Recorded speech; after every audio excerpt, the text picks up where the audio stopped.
I'd just like to thank the Florida chapter for allowing a foreign language presentation. And I looked up where I actually slotted on the Wednesday, and I realised I was the English filler between a Davy sandwich. So I'll do my best.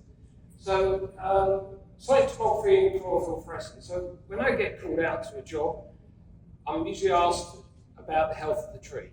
So health comes in two parts, structural and physiological, and you can either have both that are good, one that's not and the other is, or vice versa. So before I touch a tree, I want to know why I'm touching it and the consequences of touching it, because I'm the one that's actually going to be doing the work. So, site tomography, most people have heard of it. The idea of it is that you're using sensor points around the point at which you actually want to scan. You're sending a sound wave through the tree. On each point, it's picked up by the remaining ones. Now, sound travels at constant speed through a constant density of material. So when you get fibre separation, the sound wave alters speed, and that's colour-coded and comes straight back to the computer.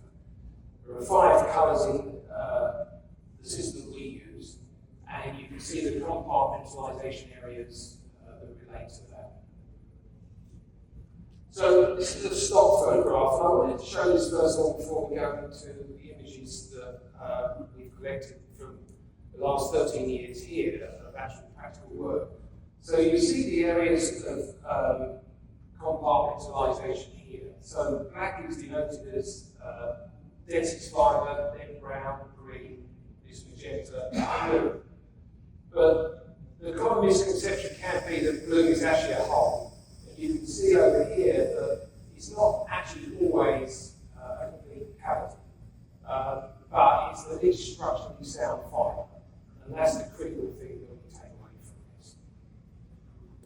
So chlorophyll fluorescence, very briefly, the way that works is that a leaf uses red light from the light spectrum. It doesn't use green. So a leaf isn't green, that's the reflected light. And what we're doing is we're measuring how effectively that red light is used by the leaf. So you can see a green tree, but it doesn't necessarily denote a high degree of physiological health. And to show later, that will then determine what we do with the tree at what time, especially if we're detecting areas of decay, and we may want to do small reductions or alter parts of the canopy. The physiological health of the tree will analysed, and that will dictate whether we can take the amount we want to in the first year, or whether we take a partial grab and we go back the second year after retesting it and go for the remaining part of it.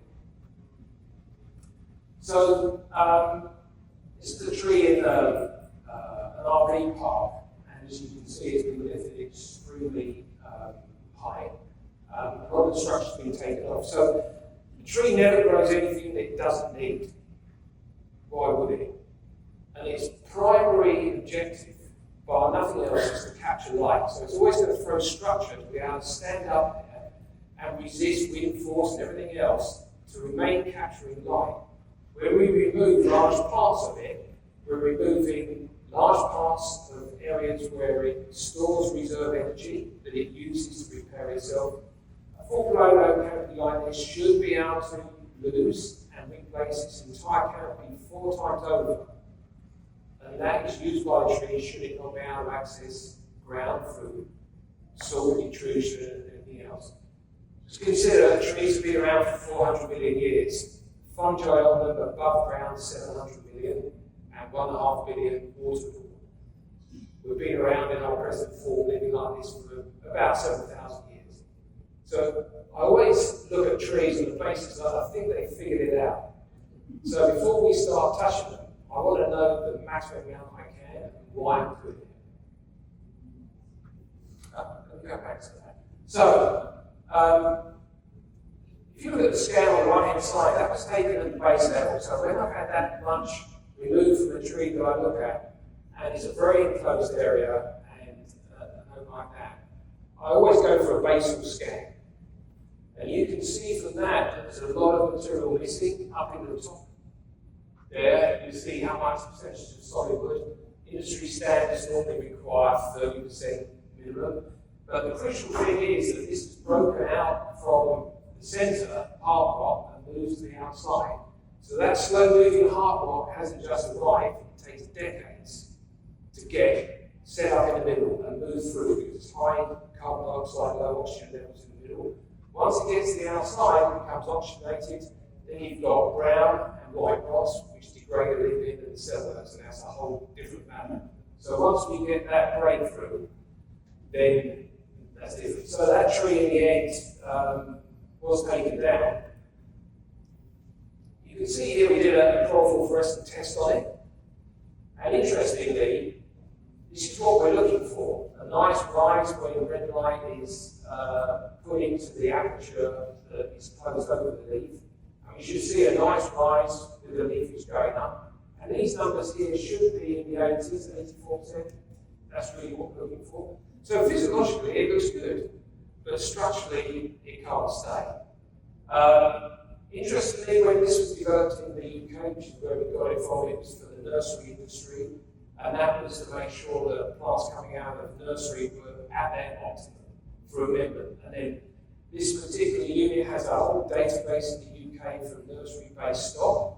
When we go out into the field and we see private clients and we assess a tree, we can compare it to its perfect specimen in the nursery.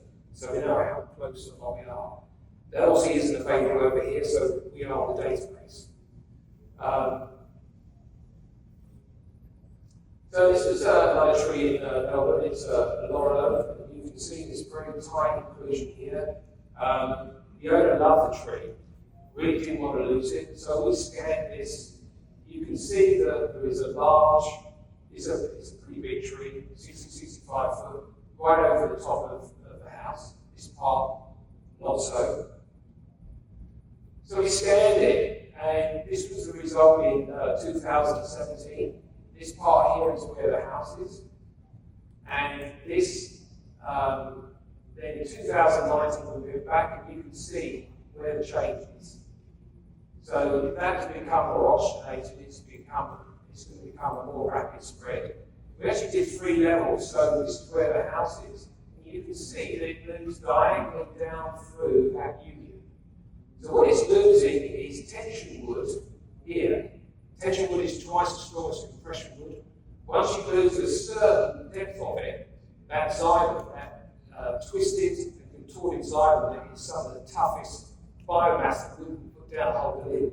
Once you lose 8 inches of it, that's when you see these leaves separate. You look at them on the ground, there's a black piece at the top, and all the rest is sound wood. The tree is compartmentalising it, but at the same time it separates the tissues, and that weight will just fail. So, with that one, we elected to start reducing the part over the house, and we did that in 2 parts until we came down to about 6 foot above that joint. And we just left the other part over the yard, and it's perfectly healthy, and she loves it. Danger gone. This was a tree in Cape Canaveral, and it's in a small parking lot. You can see some hypoxia canker, but this big wound here, and we were asked to scan it. This part here goes over the parking lot and the road surface. So we scanned it, and this is the top part of it in the joint. This is the next layer down, and that's the base. So nothing really coming up from the ground. And that's the 3D image of it, and just moving down from the joint. So not a huge amount at this stage. So no particular need to remove it, but pressure from the owner. So I don't know what the outcome of that's going to be. We were asked to come in by the city and do the analysis for that. So the essence really is that we're trying to keep trees intuitively. This fungi activity, the whole of a tree's cellular system has fungi in it.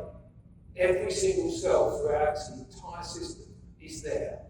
We have more ancient trees in the UK than the whole of Europe put together. So when you look inside these cavities and you see fungi that's degraded material and broken it down, the tree will actually draw roots internally down into that material, and it will feed off of it. So trees actually can elongate their lives just by virtue of the fact that they're feeding on themselves. And we know, when hormones are created within the tree system, for specific purposes, what isn't used is cannibalized, broken down, and brought back inside the system. They're amazing organisms, and they have a big ability to survive enormous amounts of stresses. So this was methyl, and this was herbicide application, as you know, and this was on magnolia. And you can see that the numbers here are very low, they're in the 40s, 20s, 30s.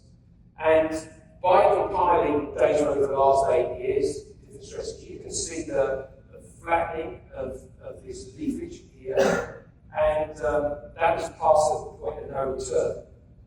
Now, as a comparison, I got called by a client, and they had 3 magnolias on property. This was the one that she felt was stressed. So we did a chlorophyll test on it, and you can see it's in the 70s, and the leafage isn't performing particularly well. There was definitely signs of external stress on it. This was the one on the other side of the house, and got numbers moving up into the 80s. But this is a much lower ascending curve, it's not up here. So there's some intrusion here, it's starting to change. And then there's one in the back, this little one here, which looks great. And you can see the difference here is in the mid-80s, and this curve is much higher. So when this was developed, what they did was they took a sample of 20 leaves, every metre along every limb of the tree, and tested them. What it showed is that every single leaf responded virtually at the same rate. So we know that a tree system controls its leafage in its entire canopy at the same rate. So all we need to do is take 20 leaves. We tend to take them from the bottom because they're easier, but also they're the more developed leaf as long as the limbs haven't been removed. Greater amount of chlorophyll, they should be working better. So this was a very old live oak. It's had an enormous lift to it. It goes over, went over 2 roof lines. You're uptaking bigger pieces of limb away, bigger decay. We actually set the drone up and had a closer look. And they were worried about it at this point. So we did this scan here, right at the base. Number 1 here is north, which is the other side of the tree there. And you can see that this darker area here, I think really was more reactionary wood from losing part of the wood close to the building. But you can see it's busted out. This leans this way, so therefore this is the tension side again. So not good. And there was no opportunity to do any type of reduction because the limbs have been lifted so high, you've got no canopy to reduce it down to. So unfortunately, the tree was removed. And it has sat there for a long time. So I just now want to go on to AI. So we use AI, we've used it for about a year, which goes over the top of these scans that we do. When you actually put the scanning points through the base point of the tree, you're looking to get a nice, even bounce through the wood. But by doing that, where you place those sensors, you are going to miss little nodules of good hardwood on the outside, and you're going to miss the flares.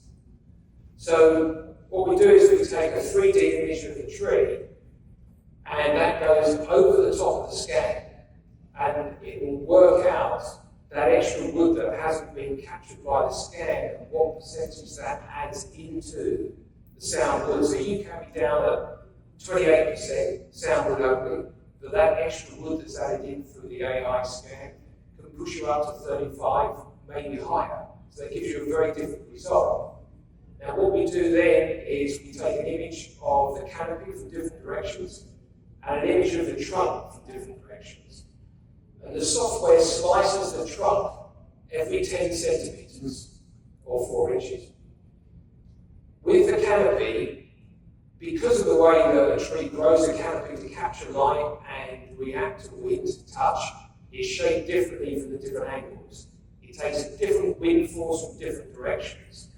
The AI analyzes that wind force and then applies it to every 10 centimeters slicing of that trunk.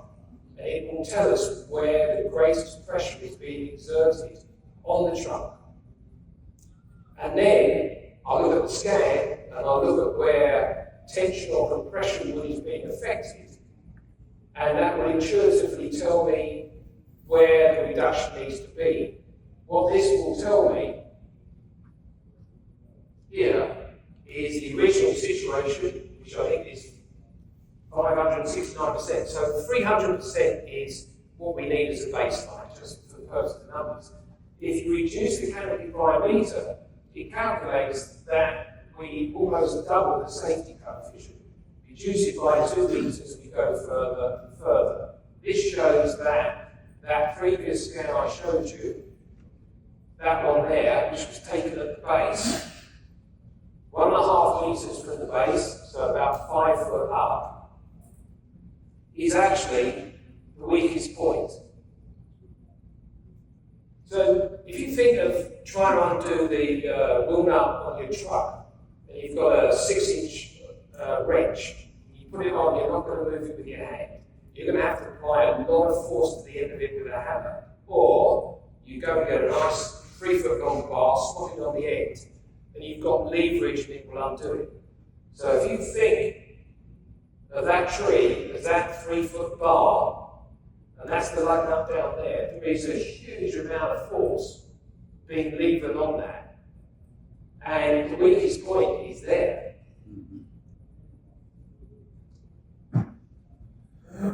So this is an interesting one. We've been looking at this for a couple of years now. It's down the side of a property. There's not much in the way of soil, but what they did was they chopped off the top part of the canopy, not me.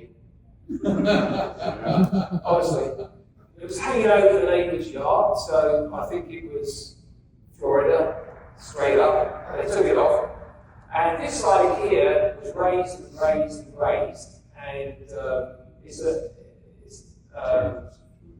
it's got sun schooled and all sorts. So anyway, this is the base of it. We've scanned it.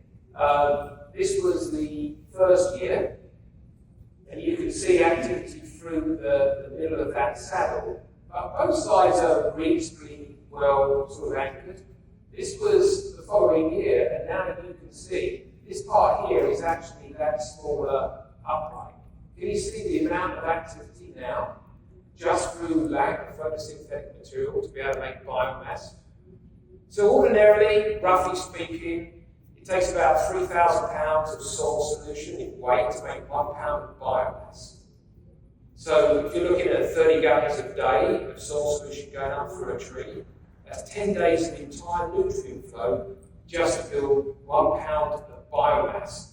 So we could go in here to stop fungi spreading or close wounds. So when you've got biotic and abiotic stresses in a tree that have to be repaired, it's extremely expensive. The problem is, if it's got no storage areas left that have been taken off, it's got to get it from the ground. And if the soil's not good, then you've got a rapidly descending curve which gives you this type of result in the space of a very short period of time. So this is a bit more, and it will show you what it does is this is the slicing. It will give you all the dynamics and stress dynamics through the slicing. And this was the canopy. You can see very, very high wind loading.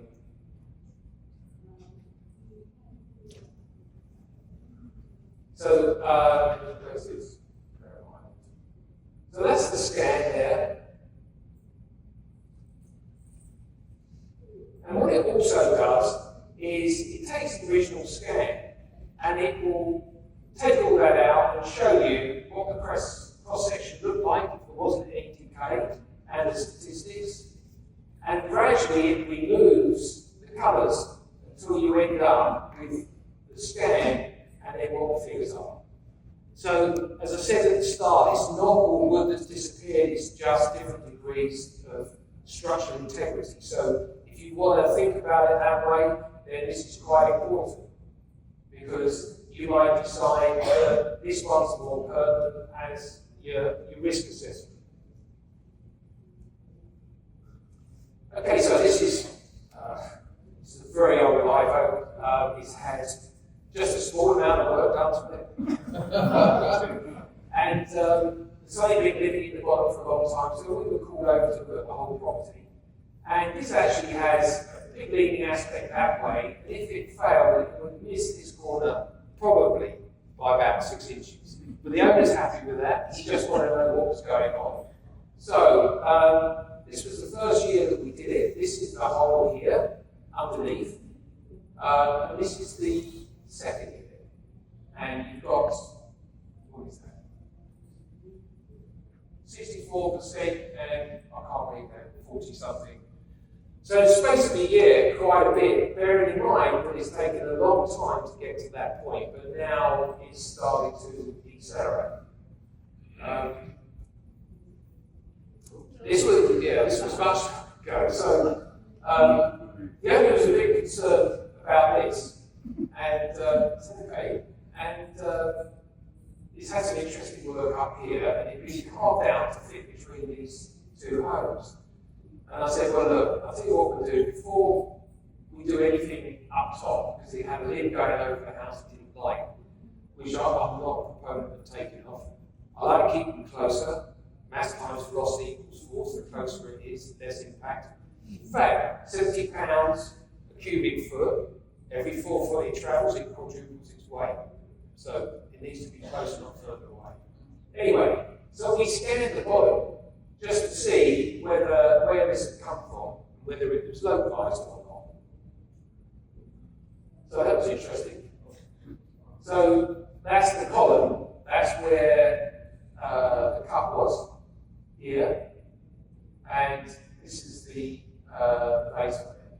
And when we took it down, this was actually in the early days. So when you do these scans, and then you're the one taking it down, and you put your chainsaw through it, you're always thinking, okay, I hope this is right. So when you get a result like that, then at least you know you've done the right thing. It's interesting in here, can you see all that material? So that is the fungi that's broken down that material. It lives off of, breaks the molecular structure down, it lives on the nutrient. The rest of it becomes topsoil. Takes 100 years to make an inch. But the tree would be feeding on that and rebuilding itself.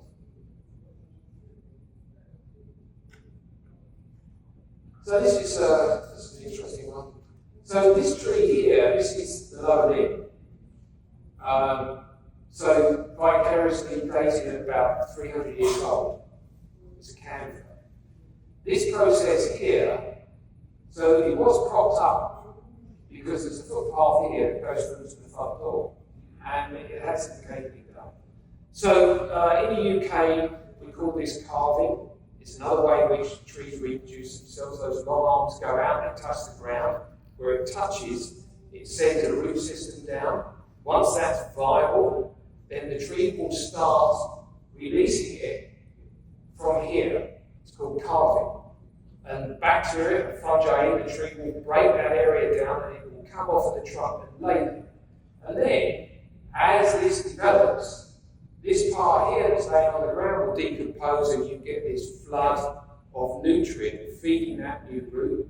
But the tree is outside of the main tree's canopy, and that's how it reproduces.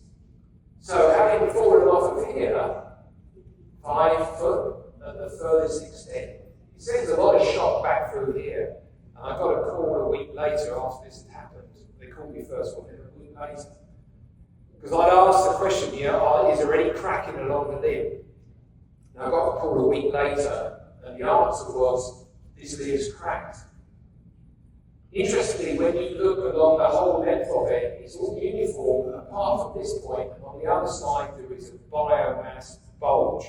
So the tree knew that was the weakest point, and it'd be biomass to hold it, but that was exactly where it had cracked through. So I wanted to see how far that had gone and what we were looking at. So we took a scan of it, and first time I've done chlorophyll fluorescence test is in its sort of high 70s. Not bad for a tree of that age. But this is the scan closest to the attachment point of the upright. This is the next part down, so this is only over about a distance of 1 metre. And then this is the end part. Then I turned it into a column, or Kerry turned it into a column. And it's interesting to see that is the internal cracking through that lid. So that's cool. So what we did is, about anything I felt the owner is desperate to keep this tree at any cost. They built their house around it. So we went down to those, or one of those, and we got the heaviest rating ratchet strapping we could, and put it around it through that full area, ratchet it up as much as we can to hold that together.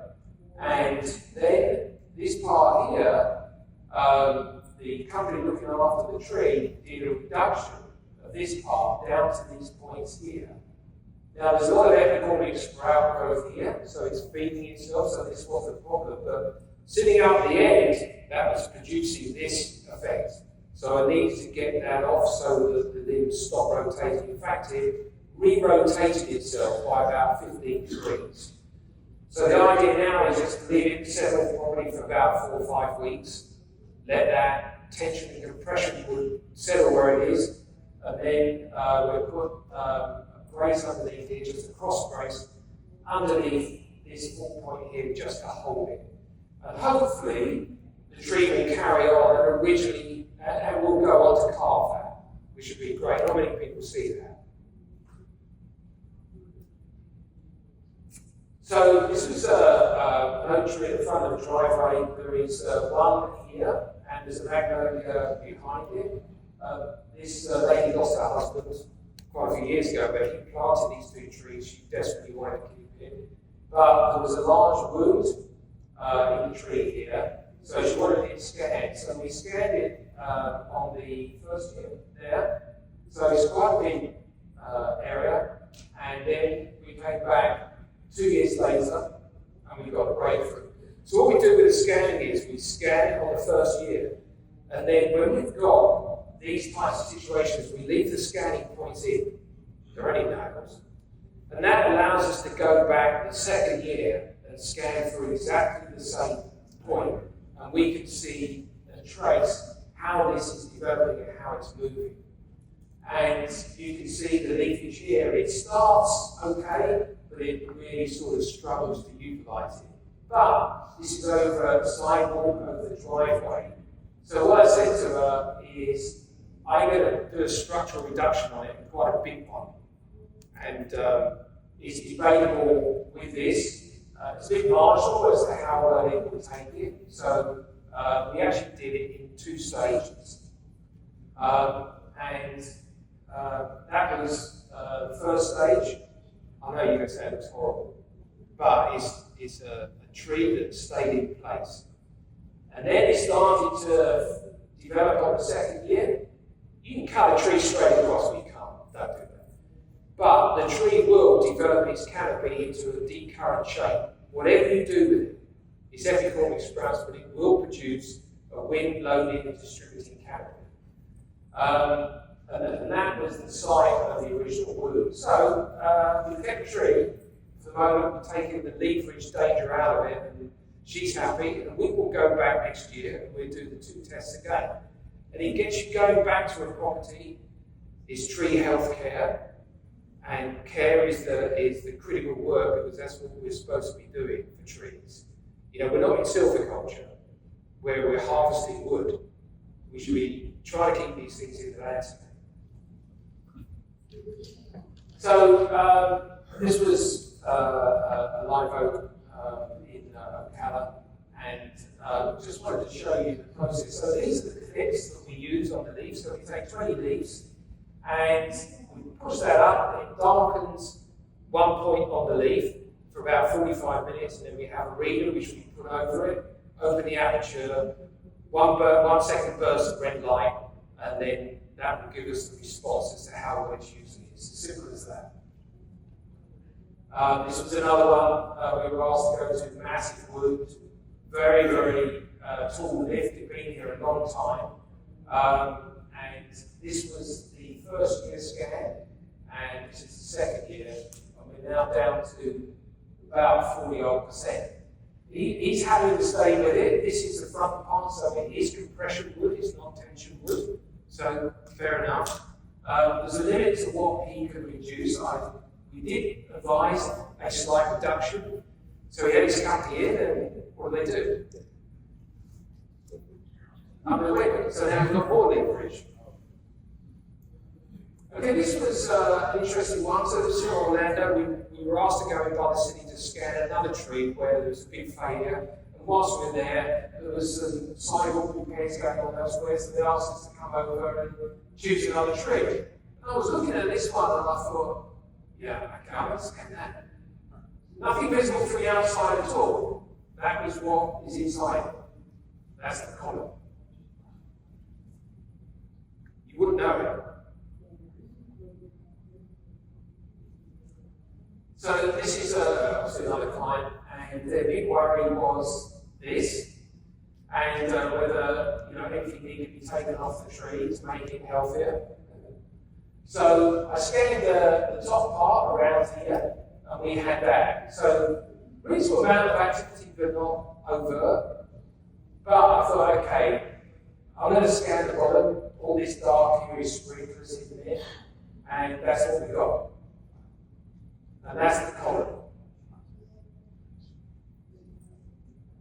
So then we did the analysis on it.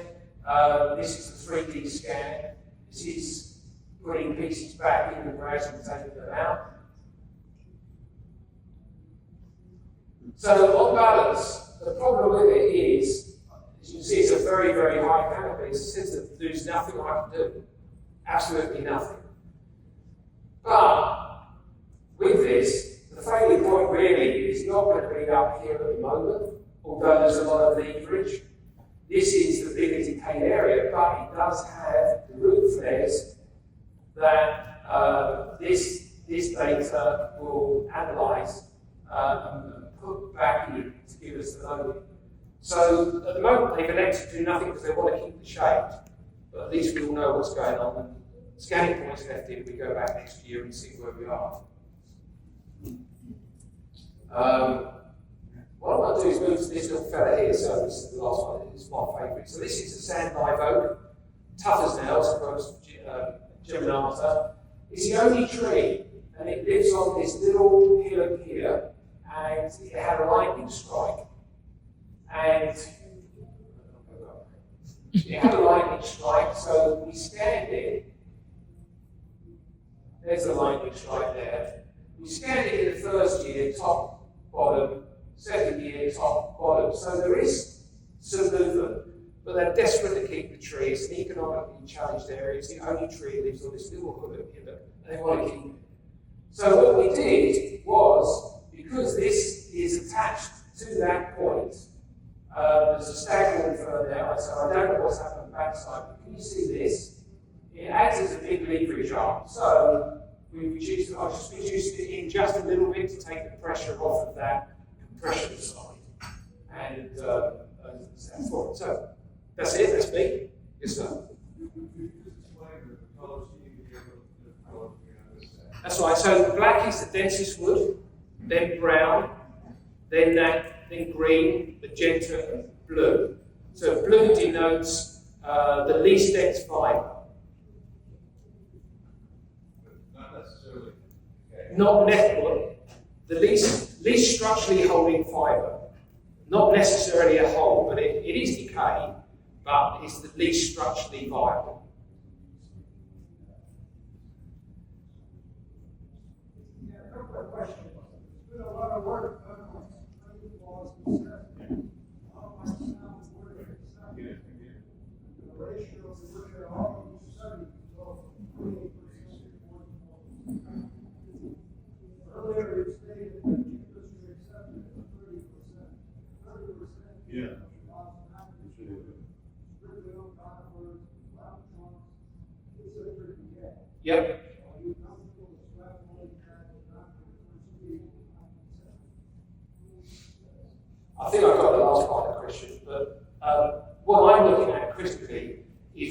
that decay has moved. And I understand what you're saying with a cylinder. It's very nice to say 30%, but sometimes you've got whole cavities, and how do you calculate that?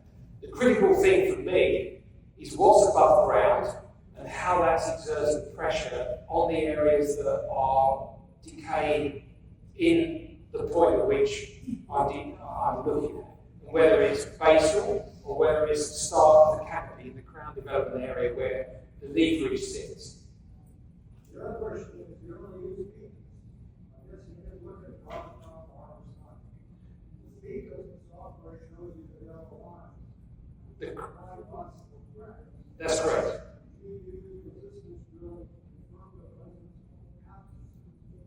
Now what we use is the ERT, so we can distinguish then whether it is hardwood cracking or whether there's moisture in there, because it can measure the iron. No, I haven't. I've only got 40 minutes. Okay, we have another question here. So when you said you would get the 4-inch thick slices, is that data interpolated, or do you take multiple sequential measurements? No, that's how the actual image that you take, that's how the software slices it. So instead, all this is done off of your mobile phone. It's an app. It's software that has been developed in Europe, actually the Czech Republic. We've been using it for about a year now. And you put the app on your phone, and it's all done through your camera. So every single one of you has the ability to do that with the logo. But it actually slices it theoretically.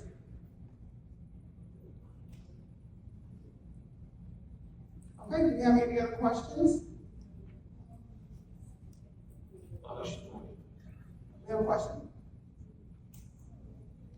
No? Okay, but thank you.